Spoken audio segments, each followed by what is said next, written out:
बिस्मिल्लाहिर्रहमानिर्रहीम, अस्सलाम वालेकुम।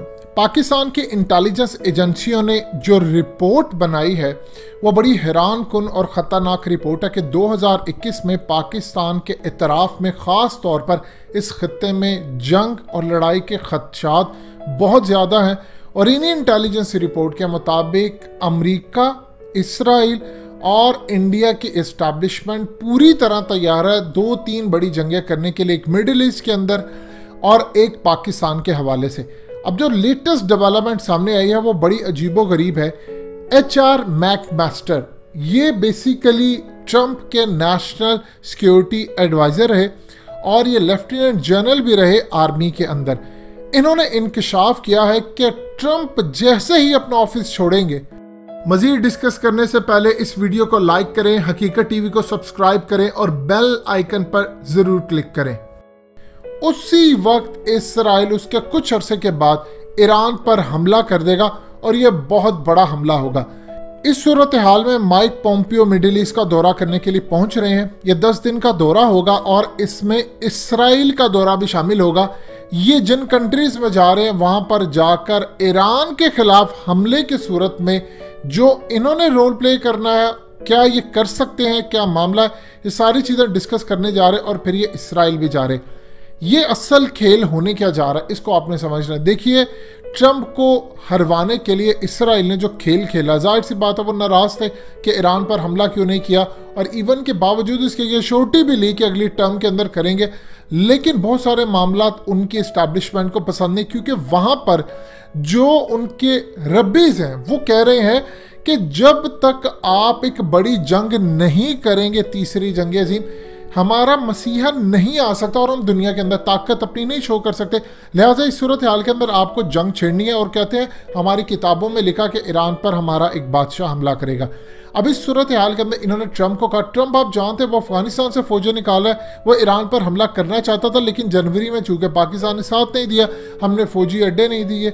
लिहाजा इस सूरत हाल के अंदर उनके लिए प्रॉब्लम ही प्रॉब्लम रही। अब सिर्फ और सिर्फ एक रास्ता है कि ट्रंप ये इलेक्शन जीत जाए हारा हुआ, और इसराइलियों के पास प्लान पूरे हैं, वो इस इलेक्शन को रिवर्स कर सकते हैं। वो बाइडन की जगह ट्रंप को दोबारा लेकर आ सकते हैं। वो फ्रॉड के नाम पर, वो इलेक्शन में धांधली के नाम पर, हंगामों के नाम पर उनके आर्मी चीफ के ऊपर दबाव डालकर, उनकी सुप्रीम कोर्ट से फैसला लेकर कुछ भी कर सकते हैं। और वो एक वाहिद चीज़ है कि ट्रंप ईरान पर हमला कर दे। अब इस वक्त ट्रंप को पैगाम यह दिया गया है कि अपना ऑफिस छोड़ने से पहले पहले ईरान पर हमला कर दे। ट्रंप पहले प्लान ये कर रहा था कि ईरान पर इतनी पाबंदियां लगा दे, क्योंकि जो बाइडन के आने के बाद सूरत हाल ये है कि एक तो सऊदी अरब को खदशा है कहीं जो बाइडन फिर वो डील दोबारा रिवर्स ना कर दे। उस डील को रिवर्स करने के बाद ईरान को पैसे देने होंगे, और ये पैसे जो बाइडन देगा, जिस तरह अमेरिका पहले दे रहा था। जब वो वाइस प्रेसिडेंट था तो तब उसने डील फाइनलाइज की थी जो इसराइल को पसंद नहीं आई थी। अब जो बाइडन को अश्योरिटी इस साथ के साथ लाया जा रहा है कि आप हमला करेंगे। जो बाइडन की पॉलिसी ये है कि दोस्तियां भी रखो और अंदर खाते हमला भी करो। ट्रंप को असल में इस वक्त पैगाम दिया गया कि अगर आप ईरान पर हमला करते हैं तो इस सूरत में आपके वाइट हाउस आने के चांसेस रोशन हो सकते हैं, अमेरिका की सड़कों पर हंगामे हो सकते हैं। ये सारे मामलात हैं। अगर इस दफ़ा इन्होंने हमला किया तो याद रखिएगा ये फिर हमला और ये जंग बढ़ती बढ़ती पाकिस्तान में इसमें कूद पड़ेगा, क्योंकि ईरान की इस दफ़ा सपोर्ट करने जा रहा है चाइना ओपनली। चाइना पूरी तरह रेडार सिस्टम के जरिए ईरान को वाज़ेह भी करेगा, वो इसराइल पर प्रेशर भी डालेगा, अमेरिका पर भी। अगर ये नहीं मानते तो आप समझिएगा ये जो हमला होगा या जंग होगी या जो भी होगा उसमें फिर ये पाकिस्तान के अंदर भी, जाहिर सी बात है हमारी सरहद लगती है ईरान के साथ, तो ये पूरी कोशिश करेंगे कि जंग को पाकिस्तान के अंदर धकेल दिया जाए। यहाँ पर ये पाकिस्तान से अड्डे मांगेंगे। जब पाकिस्तान अड्डे नहीं देगा तो कहेंगे कि पाकिस्तान दहशतगर्दों का साथी है, और फिर वो पाकिस्तान के ऊपर भी चढ़ाई करने का पूरा प्लान बनाएंगे।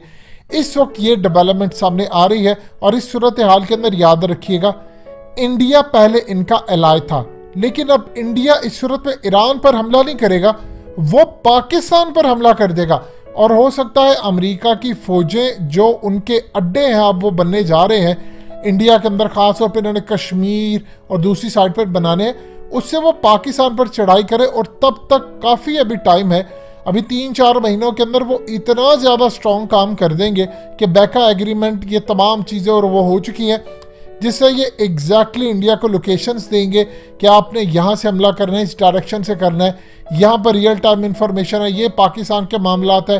और इस सूरत हाल के अंदर पाकिस्तान इस पूरी जंग के लिए तैयार है। देखिए, प्राइम मिनिस्टर इमरान खान से पूछा गया अभी हालिया, उन्होंने बताया कि अगर इंडिया के अंदर बातचीत हो रही है कि आपने 2 तरफा जंग करनी है, अगर ये जंग होती है तो फिर आप क्या करेंगे। उन्होंने कहा जाहिर सी बात है हम चीन का साथ देंगे, अगर अमेरिका ये काम करने जा रहा है या इंडिया करने जा रहा है, उन्होंने बैका एग्रीमेंट और चीज़ें साइन कर ली, तो हम डेफिनेटली बात है चीन का साथ देंगे। याद रखिएगा, इस दफ़ा चीन का साथ देने का मतलब है कि आपको चीन के इत्तेहादियों यानी ईरान का भी साथ देना पड़ेगा।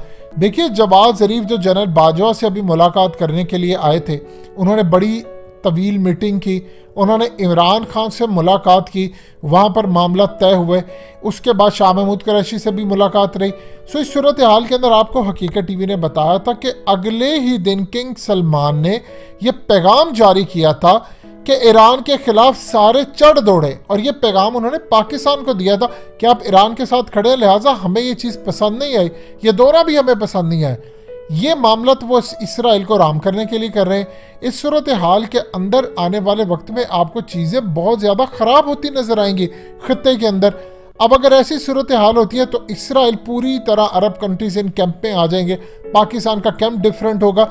और याद रखिएगा, ईरान के साथ तुर्की भी इस दफ़ा शामिल होगा, कतर भी शामिल होगा और रूस भी उसकी मदद करने के लिए आएगा। देखिए, आर्मीनिया और अज़रबैजान का जो मामला था, आप देखिए कि ईरान सपोर्ट कर रहा था थ्रू आउट आर्मीनिया को, लेकिन जब उसने देखा कि ईरान के अंदर हंगामे फूट पड़े हैं, क्योंकि 2 करोड़ आज़री इस वक्त ईरान के अंदर थे। माजी में ईरान अज़रबैजान को सपोर्ट करता रहा, ये ज़हन में रखिएगा, लेकिन रूस की वजह से वो आर्मीनिया को सपोर्ट कर रहा था।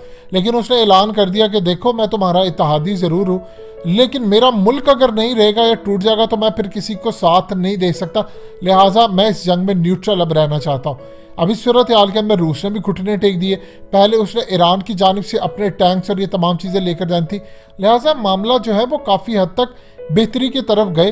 अब यहाँ पर जो लड़ाई होगी उसमें रूस भी साथ देगा, फिर अफगान तालिबानी, और ये पूरी कोशिश की जाएगी कि ईरान पर हमला पाकिस्तान पर भी कन्वर्ट होता नजर आए। इसीलिए इन्होंने हमसे शमसी एयरबेस और ये तमाम चीज़ें मांगी थी कि किसी तरह हम ईरान पर हमला कर सके, और ट्रंप नाकाम रहा। अगर ट्रंप इस सूरत हाल के अंदर कामयाब हो जाता है या वो इसराइल के मंशा के मुताबिक काम करता है, तो फिर उसके व्हाइट हाउस में आने के इम्कानात दोबारा रोशन हो सकते हैं। ये अब छोड़ दीजिए कि बाइडन इस टाइम जीता हुआ है, ये ऐसा खेल कर देंगे, सुप्रीम कोर्ट से फैसला आ सकता है ट्रंप के हक में। ये चाहे तो कोई वीडियोस लीक कर दे, स्कैंडल्स ब्रेक कर दे, जो बाइडन के मुतालिक कुछ कह दे, ताकि उसको नीचा दिखाने के लिए वो कुछ भी कर सकते हैं। इनके लिए कोई मुश्किल काम नहीं है, लिहाजा इस सूरत हाल के अंदर तैयार रहना पड़ेगा।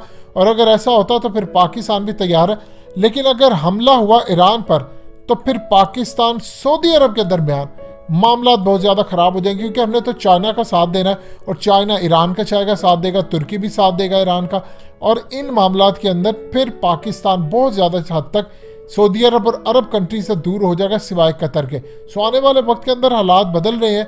माइक पोम्पियो विजिट करने जा रहे हैं, उनके विजिट के बाद चीज़ें क्लियर हो जाएंगी कि ट्रंप की जानिब इसराइल ने अभी तक पलड़ा रखने का फैसला किया है या नहीं।